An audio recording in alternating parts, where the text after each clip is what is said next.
The nation's largest cattle industry lobby group is fighting to defend the traditional meaning of the word meat.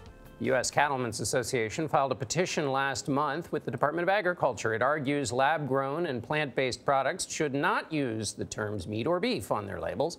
Jamie Yuccas visited a California ranch to find out what's at stake.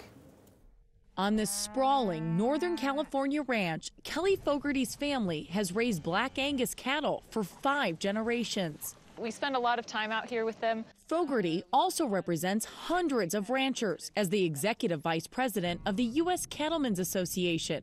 For them, defining meat is easy. When consumers think of meat, you want them to think of these guys. Yes, we want them to think of this. We don't want them to think of a laboratory. We don't want them to think of something that's created under a microscope. The association is concerned about the increase of animal-free products that have names like this one. Beefy Beyond Beef Crumbles, a plant-based product the company says tastes like real beef. The Cattlemen's federal petition argues the labels, beef or meat, should inform consumers that the product is derived naturally from animals, as opposed to alternative proteins such as plants, or artificially grown in a laboratory. This is an opportunity. But Ethan Brown, the CEO of Beyond Meat, says it's time to rethink that definition. The reason we want to use the word meat is that we firmly believe that this is a piece of meat. That if you look at meat not in terms of its origin, but if you look at meat in terms of composition, we are hitting all of those key points of composition. At Beyond Meat's Los Angeles area lab, Brown's team is working to replicate the texture, color, and sensory experience of eating a traditional hamburger.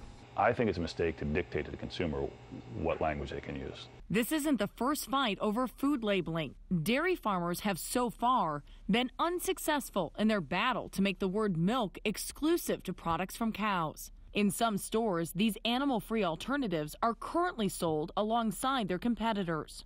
We just don't want there to be any confusion when it comes to our product. Do you think it's confusing to the consumer? No, I think the consumer's smart. I think the consumer knows what plant-based meat is. Meat alternative sales were up 6% last year and are valued at around $500 million. That's still crumbs compared to the real meat industry that makes more than $50 billion annually.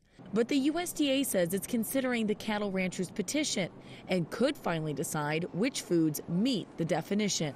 I want this ranch to be here for generations to come after me. The consumer is moving in a direction where they say, look, if I can continue to eat meat, but it's a plant-based meat, I know I get all these benefits, health, environment, animal welfare, et cetera. Why wouldn't I do that? For CBS This Morning, Jamie Yuccas near Oakdale, California.